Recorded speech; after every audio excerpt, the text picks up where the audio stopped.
Los incas fueron conocidos como feroces guerreros y como maestros en la construcción.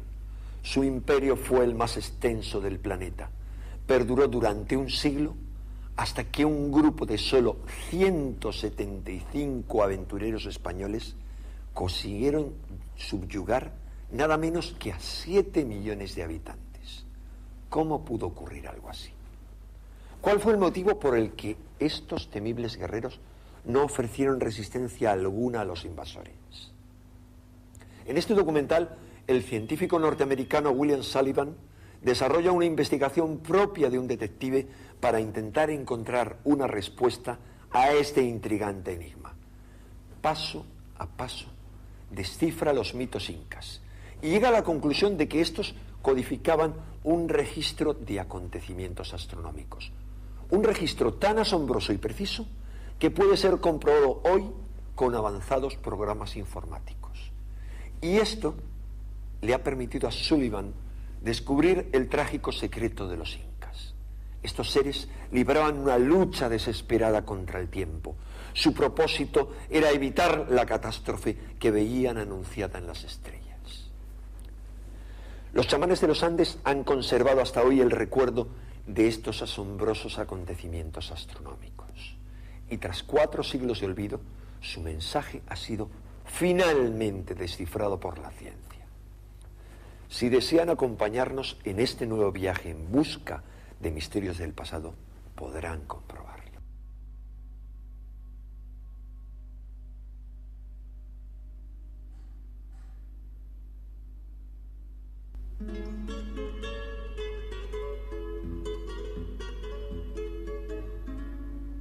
Sol radiante de los Andes, tú que caminas por el mundo.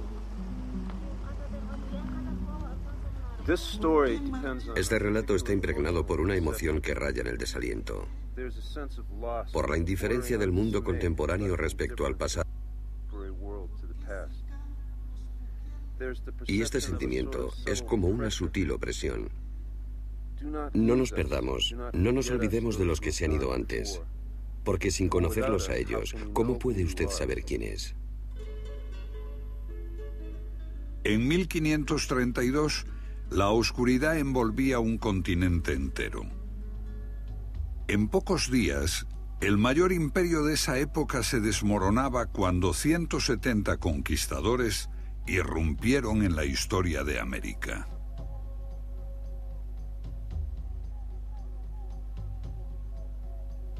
El sorprendente colapso del imperio inca es una crónica de terror, pero su final había sido anunciado por las profecías.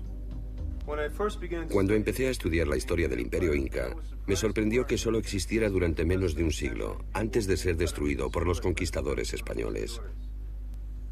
Más sorprendentes fueron las circunstancias que rodearon a la desaparición de este gran imperio.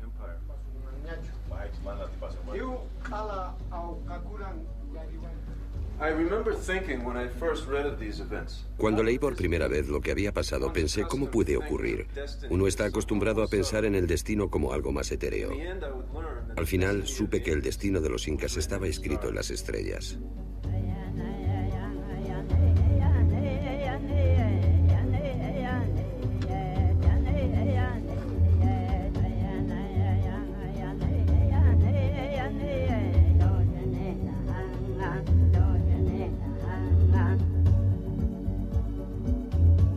Durante el día, en las tierras altas de Perú y Bolivia vibraba una canción incontrolable.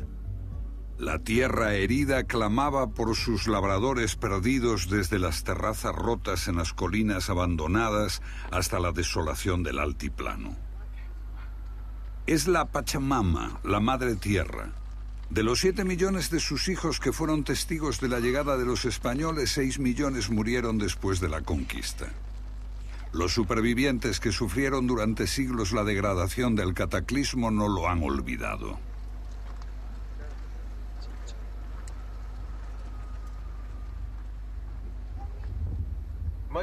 Mucho de lo que sabemos sobre el Imperio Inca proviene de los cronistas españoles. Los incas no habían desarrollado la escritura y muchos piensan que solo tenían una idea muy vaga de su propia historia. pero nada más lejos de la verdad. Para situar su propia historia en el río del tiempo, los incas crearon sus propias embarcaciones, los mitos. Esta idea es discutible.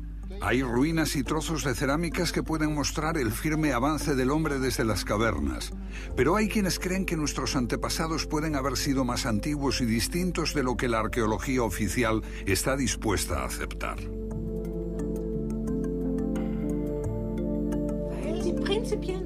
Durante un centenar de años, todos los estudiosos consideraron que nuestros antepasados eran los chimpancés. Cuando Darwin llegó con su maravillosa evolución, cometieron el error de pensar: déjenme amarrar mi pequeña barca detrás de este gran barco. Y así navegamos. Pero la teoría de la evolución está pensada solo para organismos, y nuestros antepasados no eran amebas. Hace 10 años, Herta von Degen escribió un libro demostrando que nuestros antepasados poseían sorprendentes conocimientos sobre astronomía, ocultos y codificados en sus mitos, un conocimiento hasta ahora ignorado. Lo que está en cuestión aquí es toda la historia de la civilización. Puede que no haya ido en línea recta desde los estúpidos hombres de las cavernas hasta nosotros, los listos, con nuestra bomba de hidrógeno y dentífricos a rayas. John West aplicó la geología, la astronomía y los mitos para descubrir que la esfinge de Gizeh debe de tener algunos miles de años más de lo que creen los egiptólogos. Entre muchos estudiosos existe la convicción de que el pasado distante es mucho más interesante de lo que parece y que la gente tenía entonces conocimientos más avanzados de lo que creíamos hasta hace poco. Un aspecto al que dedicaron sus esfuerzos fue el estudio del cielo. Y actualmente disponemos de una gran capacidad para recuperar esta información incrementada con las posibilidades que nos ofrecen los ordenadores digitales. Bill Sullivan detecta en los mitos una precisión de conocimientos tan sofisticados como los monumentos de piedra de los incas. Sorprendentes conocimientos de astronomía, impresionantes profecías, las claves para responder al misterio de por qué un imperio poderoso cayó en manos de un puñado de conquistadores. 5 años antes, el último inca auténtico había profetizado la pérdida del imperio cuando agonizaba. ¿Fue esta la causa de la resignación de los incas ante los conquistadores españoles? Los enigmas de los Andes. Vayamos a la búsqueda de sus secretos. Algunos los conocemos gracias a esta anciana alemana y a las desiertas planicies que ella preservó para la posteridad. Aquí está en sus últimos días la difunta María Reiche y la maravilla que es Nazca.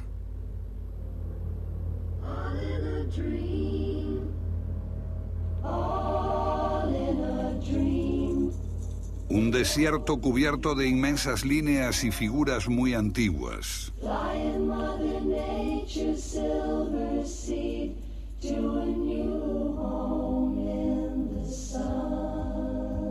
Su significado es confuso, pero debe de tener relación con la astronomía. Este es un testimonio de una visión mágica del mundo, el cosmos y sus poderes. Estas imágenes permanecieron mudas y desconocidas durante siglos porque en la Tierra son virtualmente invisibles, solo se captan desde el aire. El mono representaba la llegada anual del agua. El milagro de la vida para ese pueblo del desierto era anunciado por la aparición de esa constelación. Una enorme fortaleza destaca sobre Cuzco, antigua capital de los incas. Forma la cabeza de un puma con la ciudad debajo, que es el cuerpo del puma. Y esto solo es visible desde el cielo. Pero si el mundo entero cree que el desierto de Nazca es único, se llevará una sorpresa. El día del solsticio, cuando el sol está en el extremo norte o el extremo sur, en junio o en diciembre, el 21 de junio, el sol del solsticio ilumina las montañas del Valle Sagrado. Aquí, El investigador peruano Fernando Elorrieta descubrió una pirámide con una base 28 veces más grande que la Gran Pirámide de Gizeh, diseñada para permanecer invisible. Las líneas marcan los solsticios de junio y diciembre y también los equinoccios, el 21 de marzo y el 21 de septiembre. La pirámide solo puede verse desde las montañas. De ninguna manera es posible comprender que estamos sobre probablemente la pirámide más grande del mundo. Esta es la ventana donde ingresa la luz del sol en el amanecer de junio 21. Es un inmenso reloj de sol y de la eternidad. Los andinos no tratan de dominar a la naturaleza, sino de vivir en total armonía con una de las geografías más diversas del mundo. Lo fundamental fue crear, diseñar testimonios que vincularan al hombre con el cosmos. Y solo las personas especializadas, no las personas profanas, podían comprenderla. Los secretos de una élite de sacerdotes y de nobles. El 21 de junio se reunían aquí para contemplar un puma que aparecía en el solsticio, hasta que los españoles le cortaron la cabeza.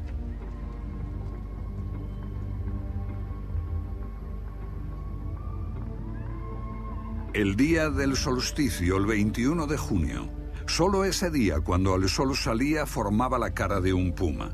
En el solsticio de diciembre lo cortaba exactamente por la mitad. Indicadores del tiempo, un dominio vital para la supervivencia en los agrestes valles de los Andes. Durante mucho tiempo, los Andes solo podían mantener a escasos grupos de cazadores. Los cultivos eran muy precarios en las deslumbrantes altitudes, atravesadas por el viento y las devastadoras heladas. Las selvas amazónicas lo asfixiaban por un lado y el océano y el desierto más seco del mundo por el otro. Cerca del 200 a.C., un impulso creativo de gran pujanza revolucionó la vida en esta región. En todas las áreas andinas se desarrollaron sistemas de terrazas y riego para los cultivos. En un lugar tan inhóspito como los Andes, la agricultura exige a la comunidad enormes esfuerzos coordinados. Se requiere voluntad de colaborar más que de odiar. En ninguna parte eran tan claras las obligaciones de los vivos con los muertos. Hasta hoy, las familias de los Andes se reúnen en torno a los sepulcros en el Día de los Muertos para agasajar a sus difuntos con comida, bebida y conversación. El respeto entre la gente, entre vivos y muertos, y entre el hombre y la naturaleza, era la ley básica del campesinado andino. Se las había dado un dios creador con forma humana, Viracocha. Su imagen permanece aquí, en esta montaña. La tradición sitúa su llegada aquí, en el lago Titicaca. Hace mucho tiempo, Viracocha salió de este lugar para crear la tierra, el sol, la luna, las estrellas. Según el mito, Viracocha creó a todas las tribus de los Andes y les enseñó a vivir en armonía. Este mito es el principal documento de la civilización andina.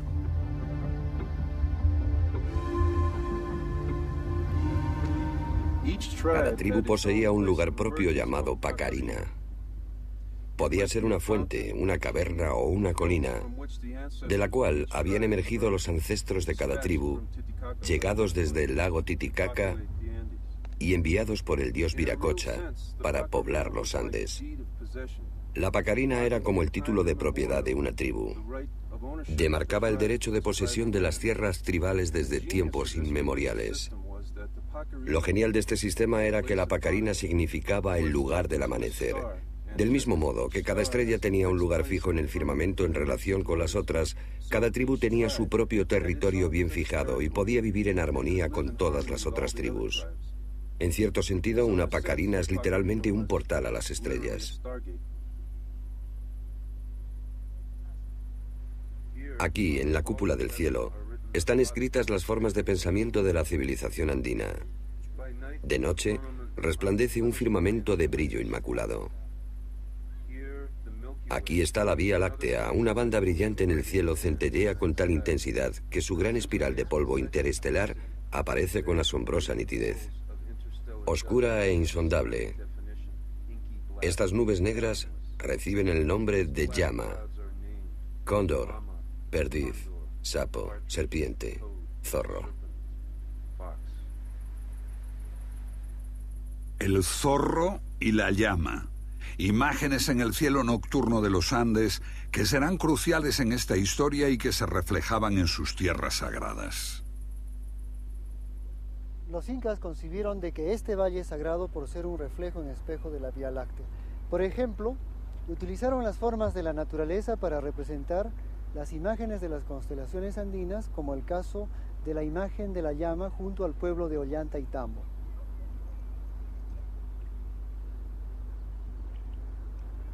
Al igual que los antiguos egipcios, que veían al Nilo como una vía láctea terrestre y construyeron sus pirámides como un reflejo de Orión, la constelación del dios Osiris, también los incas veían a su valle sagrado como un reflejo de la Vía Láctea y utilizaban la naturaleza para configurar constelaciones. Por ejemplo, Hampatu, el sapo.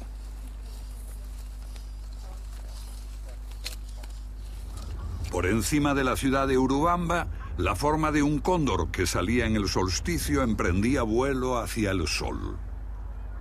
Aquí en Pisac, la imagen de la constelación del cóndor, con las alas abiertas en actitud de llevar a los espíritus a la Vía Láctea.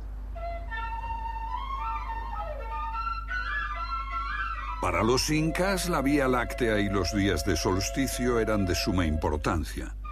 Ellos creían que estos días eran un puente que conectaba al mundo celeste con el terrestre. El solsticio de junio era un día de ritual sagrado, porque ese día el sol salía en la Vía Láctea y establecía el puente hacia la tierra de los dioses. Además, en el solsticio de diciembre, al salir por la Vía Láctea, el sol abría las puertas de la tierra de los antepasados, permitiendo que los vivos consultasen a los muertos. El tiempo, marcado por el sol y las estrellas, de su importancia para nuestros ancestros no recordamos casi nada. Hicimos todo para olvidarlo. Tenemos relojes digitales. Y deberíamos saber que la manecilla grande es la luna y la pequeña es el sol. Todo está tomado del sol, la luna y las estrellas. Pero nadie ha olvidado. Esto es Coilurruiti, una antigua montaña sagrada de Perú donde cada año 10.000 personas vienen a recoger agua bendita para sus iglesias cristianas. En los días de Coilurruiti también se conmemora un antiguo rito indio. En el mito occidental, el cazador celestial Orión se enfrenta a la constelación de Tauro, cuyo omóplato está formado por las 7 estrellas de las Pléyades, una constelación que desaparece durante un mes. Los días previos a la reaparición eran cruciales para los campesinos y su calendario agrícola.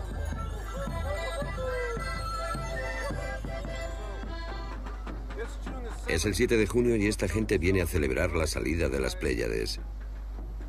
Pero la fecha varía a lo largo de extensos periodos de tiempo y es un factor de crucial importancia en este relato. Porque nos lleva a otra época lejana, cuando los pueblos de los Andes experimentaban un Pachacuti, el fin de un mundo.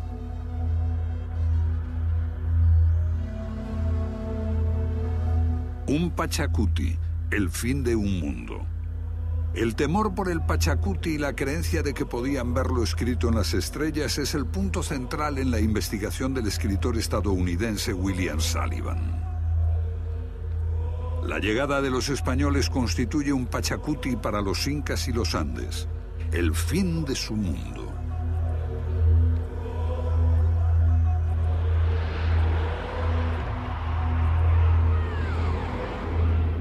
Pero antes de eso, hay un mito anterior de inundación y diluvio, una versión andina de Noé y el arca.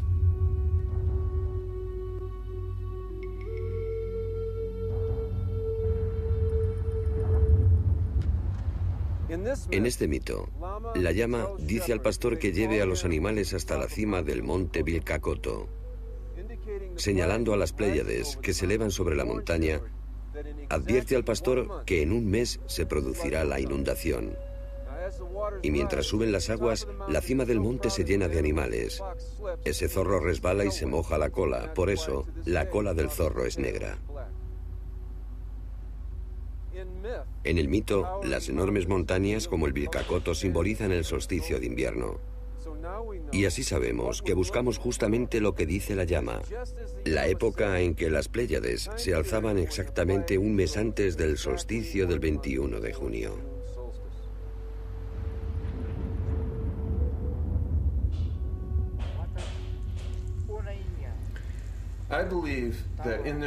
Creo que sus mitos eran un mensaje al futuro y querían asegurarse de que este mensaje sería entendido.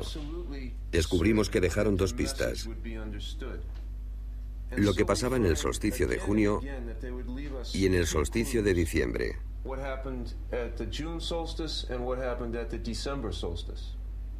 Ahora el ordenador nos muestra los cielos en el pasado. Lo que buscamos es el tiempo en que las Pléyades reaparecieron al amanecer, exactamente un mes antes del solsticio de junio. Esto es lo que ocurrió en ese solsticio, las Pléyades asomando justo antes del amanecer del año 650 después de Cristo. Y esto es lo que pasó en el solsticio de diciembre. Aquí está la llama, seguida por el zorro, y al amanecer la cola del zorro está por debajo del horizonte. Así sabemos por qué la cola del zorro es negra, porque este hecho ocurrió en el 650 después de Cristo y el mito señala que ese año fue la era de la inundación. En torno al año 650 después de Cristo ocurrió algo terrible. Por primera vez estalla una guerra a gran escala para gobernar los Andes durante 8 siglos. Si Sullivan está en lo cierto, los mitos nos aportan dos claves. ¿Qué pudieron haber visto en los solsticios de junio y de diciembre?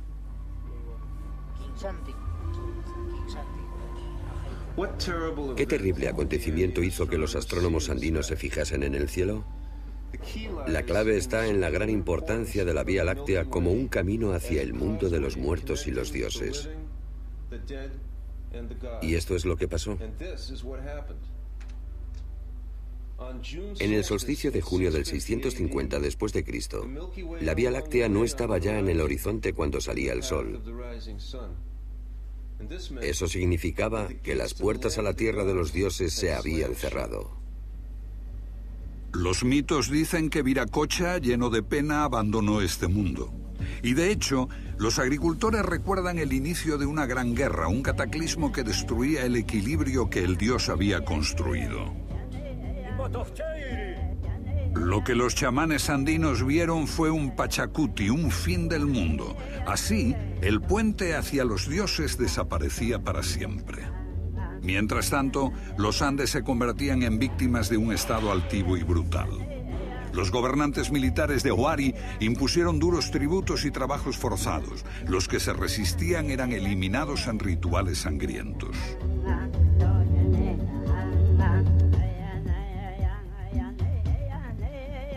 Estas interminables paredes de piedra cuentan la historia de la pesadilla que se precipitó en los Andes. Los señores de Huari obligaron a los campesinos de esta región a que las construyeran. Numerosas barracas como campos de concentración, donde los funcionarios de Huari podían vigilar el trabajo forzado, recaudar impuestos y controlar la producción de objetos de lujo. Las tierras altas andinas implosionaron, tribu contra tribu, valle contra valle. Surgió una nueva élite, los guerreros, cuyo objetivo era someter a los campesinos y perpetuar la guerra a sus expensas. Los campesinos se consideraban descendientes de las estrellas. Los guerreros se comparaban con los planetas, libres para vagar entre las estrellas. Los estudiosos afirman que los pueblos andinos no conocían los planetas, pero en este cielo cristalino parece difícil pasarlos por alto. Un cronista hizo una lista con todos sus nombres y tenían un sorprendente parecido con los dioses planetarios de Grecia y Roma. Chaska Collier, la bella mujer de pelo rizado, era Venus. Aucha, el dios del tiempo, la justicia y la recompensa, era Saturno. El dios de la guerra, Acayoch, era Marte. Cuatahuililla, el mensajero, era Hermes o Mercurio. Y Pirúa, de donde puede venir el nombre de Perú, era el rey, el dios supremo, Júpiter. En este periodo, Viracocha, el dios que se había marchado, también fue visto bajo otro aspecto. Estos son restos de un templo inca dedicado al dios supremo Viracocha. Los españoles creyeron que esta era una palabra inca que significaba lejos desde el mar. Pero los incas se rieron porque la palabra viene de una región totalmente distinta y de una lengua que se hablaba en el lago Titicaca, donde se originaron los dioses. Y allí significa plano inclinado del mar celestial, pero ¿inclinado en relación a qué? Lo que se indica es la trayectoria descrita por el ecuador del Sol respecto al plano del ecuador terrestre. Y la posesión de este conocimiento era la clave para entender la precesión y el movimiento de las estrellas. El fenómeno astronómico de la precesión era el gran misterio que fascinaba a nuestros antepasados y no es difícil explicar. ¿Lo recuerda?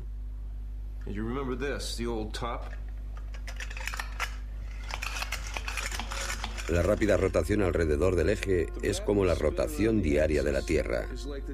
Pero hay un pequeño retraso de esta rotación. Un giro excéntrico del eje se produce cada 26.000 años. Desde la Tierra parece que las constelaciones viajasen a través de las épocas. Al aparecer detrás del Sol en su salida, cambian en periodos de poco más de 2.000 años. Los conocemos como las eras de Piscis, Aries, Tauro. El zodíaco, tal como lo concebimos, tiene 12 constelaciones. ¿Compartían los incas este concepto? Los campesinos indígenas me han dicho que sí.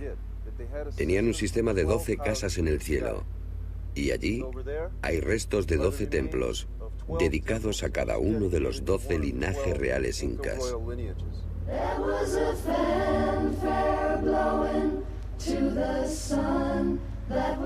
Los símbolos son distintos, pero el significado parece el mismo. El dios Viracocha se convierte en el regidor de este eterno movimiento y se identifica con Saturno. Como ocurre en el mito griego con Van Di, el dios creador de China, dioses que distribuyen el tiempo y la precesión. Saturno era llamado el padre del tiempo, porque efectuaba un periodo más largo que cualquier planeta en torno al Sol. Y los antiguos utilizaban a Saturno para rastrear el inmenso trayecto del tiempo procesional a través de sus conjunciones con el planeta Júpiter.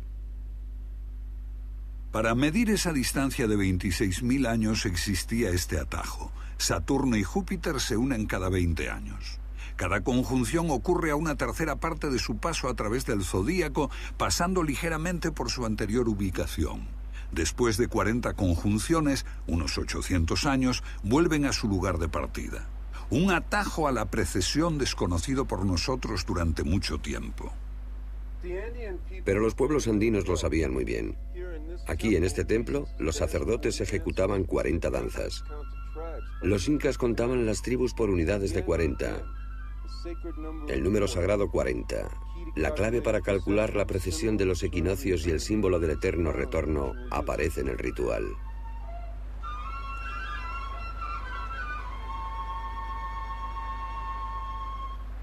Desde la ciudad de Cuzco se difundían 40 líneas rectas a partir de dicho centro.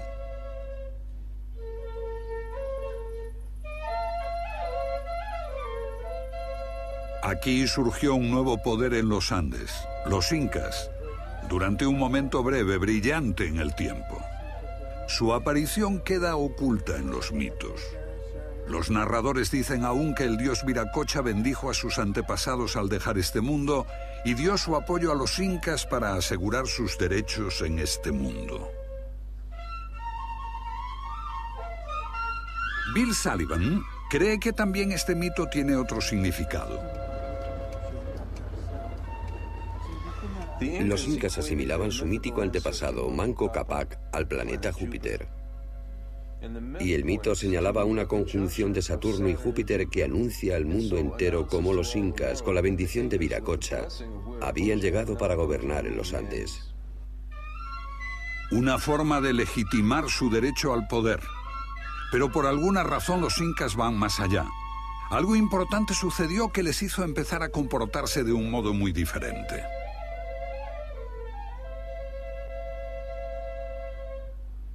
Según una tradición, el imperio inca nació bajo la sombra de una profecía. Su origen se sitúa en torno al año 1440, menos de 90 años antes de la llegada de los españoles. Los incas son solo una tribu más entre muchas, y su valle de Cuzco está siendo invadido por un enemigo odioso. Su viejo rey está en retirada, está desesperado, pero no solo por ese ataque enemigo.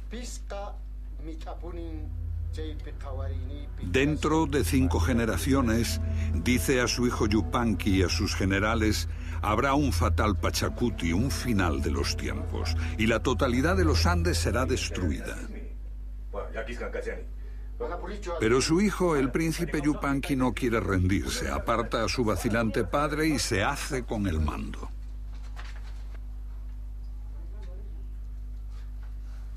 Al contrario que su padre, Yupanqui no estaba dispuesto a aceptar la derrota. Propuso algo diferente, una visión revolucionaria, crear un imperio del sol. Esto suponía embarcarse en una misión sagrada, salvar de la extinción a la civilización andina. Los cronistas rechazan esto como una fantasía. Pero si esta profecía existió de verdad, su impacto pudo ser un motivo poderoso para explicar qué ocurrió.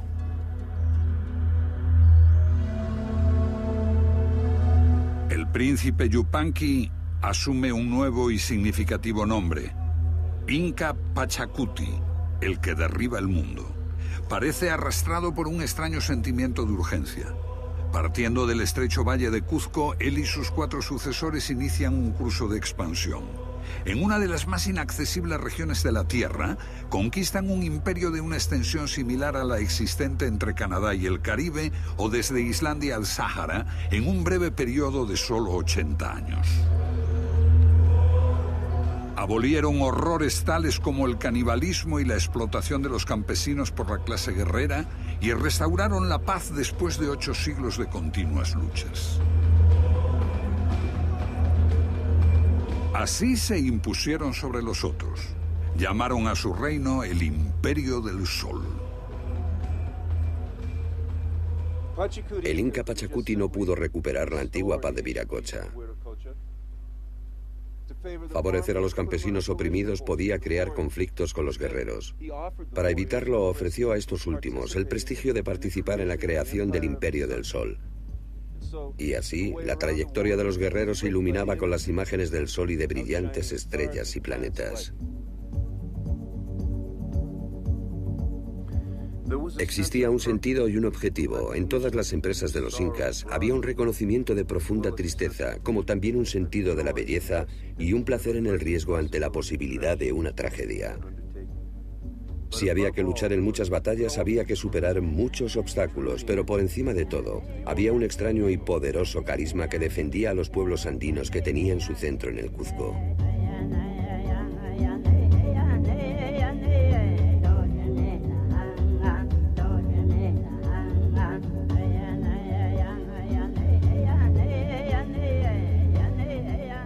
Esta es una de las mayores atracciones turísticas del hemisferio occidental, Machu Picchu.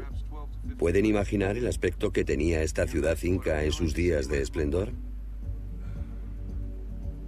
A diferencia de otros imperios, los incas no malgastaron su talento erigiendo templos profusamente adornados. Por el contrario, construyeron en la tierra. Por todos los Andes, los incas impusieron un férreo sistema donde cada tribu conquistada trabajaba por el bien común. El dinero era desconocido y la propiedad privada estaba severamente limitada. La grandeza se consiguió centrando todas las energías en la construcción de terrazas, sistemas de riego y carreteras.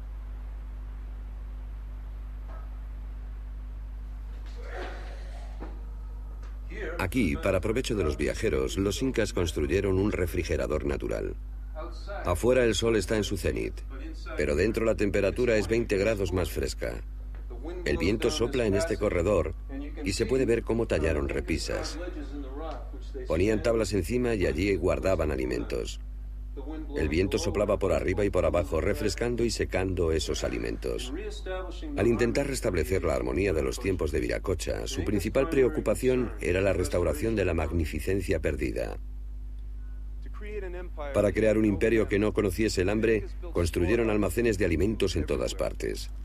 La comida se podía transportar a cualquier lugar del imperio en pocos días para alimentar a la gente hambrienta. Almacenes como este, colocados en lo alto sobre estos riscos donde se guarda maíz que el viento de este valle mantiene seco y evita que se pudra.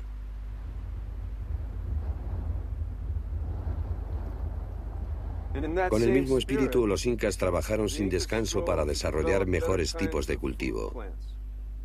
Este lugar, Moray, es una estación de experimentación agrícola y se usaba para adaptar las plantas alimenticias de altitudes más bajas a otras más altas. La planta se cultivaba abajo y cada año se subía un poco hasta llegar a lo alto. Así se preparaban cultivos genéticamente modificados para resistir las condiciones de las zonas altas.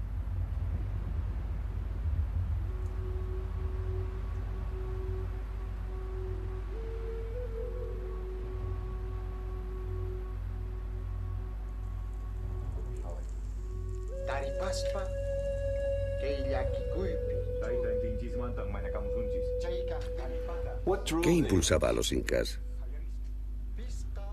¿Qué hizo que Pachacuti y su padre mirasen al cielo? Los incas han sido acusados de glorificar y manipular su propia historia. Veamos el testimonio de un grupo completamente distinto. Las tribus conquistadas de Huarochiri. Según sus leyendas, hay una llama en el cielo que baja de la Vía Láctea y bebe todo el agua del mar cada noche. De lo contrario, el mundo se destruiría. Y miren esto. Esto es lo que veían Pachacuti y su padre. Igual que en el 650 después de Cristo, cuando un zorro se hundía, ahora es el turno de la llama.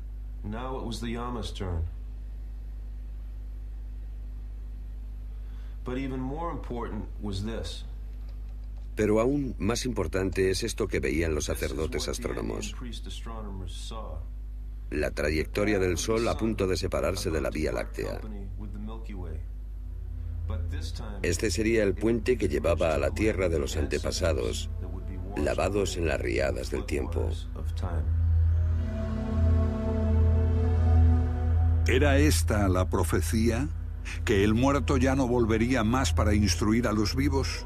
¿Fue esta la terrible debilidad de los incas, la certeza de que una catástrofe cósmica llegaría de los cielos? Pachacuti no podía permanecer impasible mientras su tradición sagrada corría peligro. Si era cierto que los hechos en el cielo influían en la tierra, ¿era posible lo contrario? ¿Podían las acciones humanas alterar el curso de las estrellas? Yo creo que era así como Pachacuti concebía la guerra. Una guerra contra el tiempo, porque el tiempo era despiadado. Y por eso había que detenerlo. Yo no conocería esta historia si no hubiese dado con la crónica española del sacerdote Martín de Murúa, uno de los pocos conquistadores que vio los hechos desde la perspectiva de los indios. En esta crónica, Sullivan encuentra más evidencias que avalan su postura. Martín de Murúa registró una leyenda del comienzo del reinado del Inca Pachacuti. En ella, un anciano con barba provoca grandes lluvias que amenazan con ahogar a Cuzco, haciendo sonar la sagrada caracola. El Inca Pachacuti va a buscarlo. Todo esto puede reflejar un acontecimiento histórico. Fuertes lluvias amenazaban la capital del Cuzco. Pero el mito menciona también un acontecimiento astronómico. Se trata de la conjunción de los planetas Júpiter y Saturno. La verdadera alarma para los incas era que esta conjunción de planetas tuviese lugar en el mismo punto que en el 650 después de Cristo. Habían pasado 40 conjunciones y ahora Saturno y Júpiter ocupaban justamente el mismo lugar en el cielo. La misma conjunción que 8 siglos antes había anunciado el colapso inminente del mundo anterior. Como todo andino, Pachacuti creía que las señales del cielo anunciaban lo que pasaría en la Tierra. Pero si cambiaban los hechos en la Tierra, ¿se podría alterar el curso de las estrellas? Por ejemplo, si él podía impedir que el mundo cayese en el caos y en el derramamiento de sangre y restauraba el orden de Viracocha en la Tierra, ¿podrían los cielos evitar sus fatales conjunciones? ¿Se podía eludir el destino? Martín de Murúa cuenta que así lo hizo emprendiendo una reforma religiosa.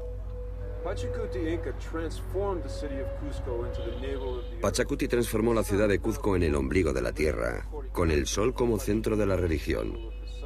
El Coricancha, el templo del sol de Pachacuti, estaba revestido en oro, y de aquí salían 40 rayos llamados seques, que señalaban al horizonte.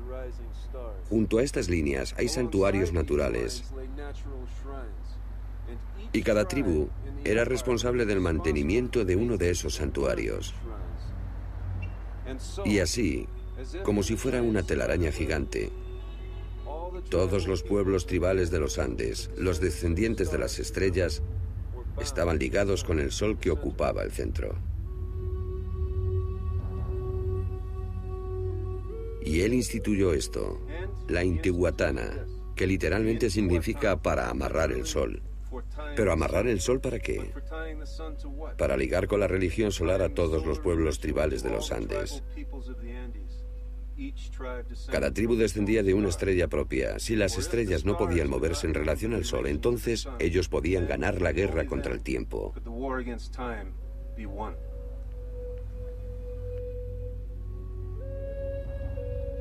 Y Pachacuti se convirtió en soberano de todos.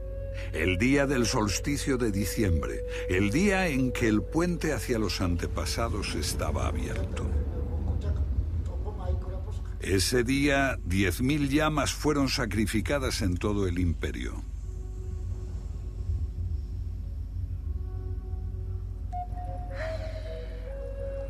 Su sangre fue bendecida y colocada en pequeños cuencos de cerámica.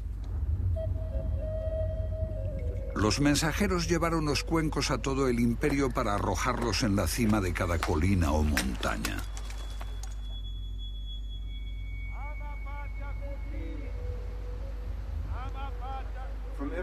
De todas partes del imperio, las tribus enviaban delegaciones aquí, a Cuzco. Cada una llevaba 2 niños inmaculados. Algunos de esos niños eran sacrificados aquí, en Coricancha, en el más solemne de todos los rituales, conocido como el Capacocha. Todas las delegaciones eran acogidas en Cuzco para la santificación, y desde allí regresaban a su tierra natal con los niños supervivientes.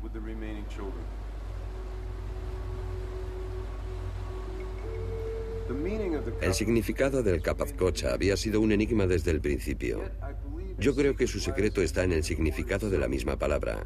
Capac era el rey sacerdote y astrónomo, y Cucha significa súplica, la súplica del rey, porque era gracias a esta súplica del Inca que los niños sacrificados viajaban a las estrellas.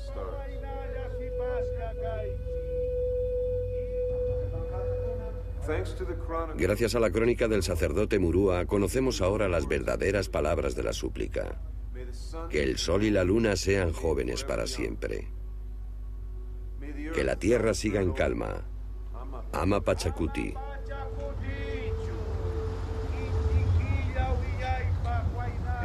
Y que haya paz. Pero con todo un imperio bajo control y en paz, ¿dónde estaba la guerra? Creo que existía solo una guerra para los incas, la guerra contra el tiempo. A lo largo de las sendas que partían de la sagrada Cuzco, atravesando montañas y hondonadas en continuas líneas rectas, los niños acudían al sacrificio.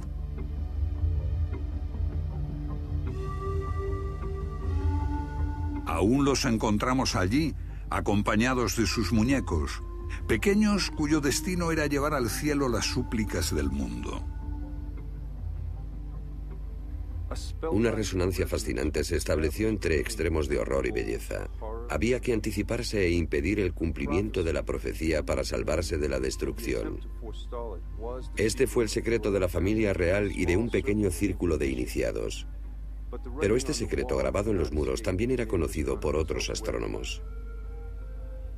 Creo que en México una profecía similar hizo a los aztecas librar su propia guerra contra el tiempo, pero con terror, alimentándolo al sol con decenas de miles de víctimas sacrificiales. Al luchar contra la misma terrible visión del futuro, los incas recurrieron a las aguas del dolor en lugar de a las de la cólera, y así enviaban niños inmaculados como emisarios a las estrellas, emisarios con un desesperado mensaje para abogar por la humanidad ante los jueces del cielo. Este ruego, llevado al cielo por las almas de los niños sacrificados, revelaba el sentimiento de que el Creador había abandonado a su creación.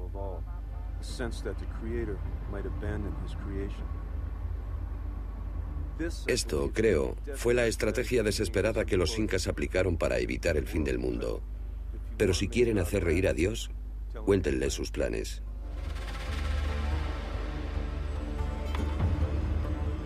...1492, más lejos, hacia el norte, los españoles descubren el Nuevo Mundo. Y poco después, el imperio azteca de México, desconocido por los incas, es aniquilado.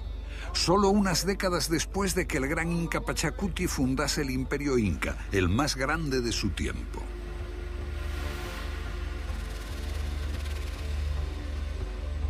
El quinto gran inca, el último de ellos en gobernar, Huayna Cápac, yace moribundo por una enfermedad desconocida. Es el flagelo de la viruela que los europeos trajeron al Nuevo Mundo y ahora les precede. La historia dice que sus últimas palabras fueron estas: entonces voy a ser el último, la guerra está perdida. Creo que lo que realmente le conmovió fue lo mismo que el inca Pachacuti había visto y temido: el camino del sol, partiendo de la Vía Láctea, y la creencia de que la entrada en la tierra de los muertos, en el mundo de los antepasados, estaba cerrada. Y este hecho se acentuaba por una única conjunción de los 5 planetas visibles, un hecho registrado hasta en China. Venus y Mercurio se unían con Júpiter y Saturno, y con Marte, el planeta rojo de la guerra. Los otros 4 no se detendrían, pero Marte se quedaría rezagado en el cielo y contemplaría la destrucción inminente.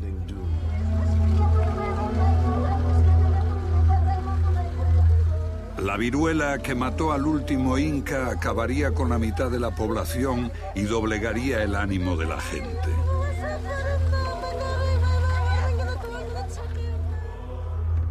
La aparición del fenómeno que hoy conocemos como la corriente del Niño azota el país y destruye las tierras costeras.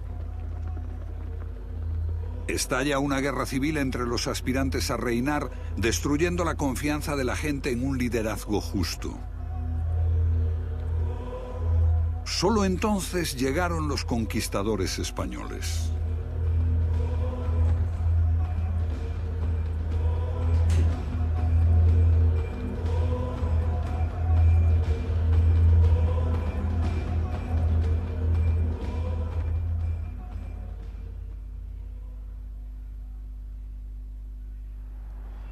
Esto es todo lo que queda del Templo del Sol, el corazón del Imperio Inca. Estos muros estuvieron recubiertos de oro para reflejar los rayos del sol.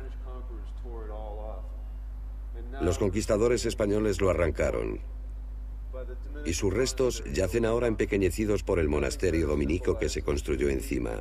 Nada podría simbolizar mejor el efímero brillo y la trágica desaparición del Imperio Inca. To the sun that was floating on the breeze. Los chamanes andinos fueron aniquilados, torturados, mutilados, golpeados hasta la muerte, desmembrados, quemados vivos. El gran río del conocimiento que fluía por los Andes quedó agotado, reducido a polvo, a una caricatura de sí mismo. Los exterminadores contaban con delatores, hombres pequeños con rencores pequeños, hombres asustados agarrados a las negras faldas de los curas. Mientras la voz de los Andes se silenciaba, lo que quedó fue un legado, relatos deformados por el tiempo, mensajes codificados, mitos.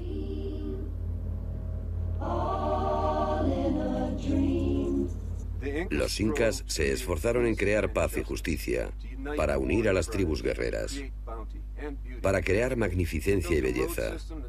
Construyeron un sistema de carreteras de una distancia parecida a la que hay entre La Habana y la bahía de Hudson.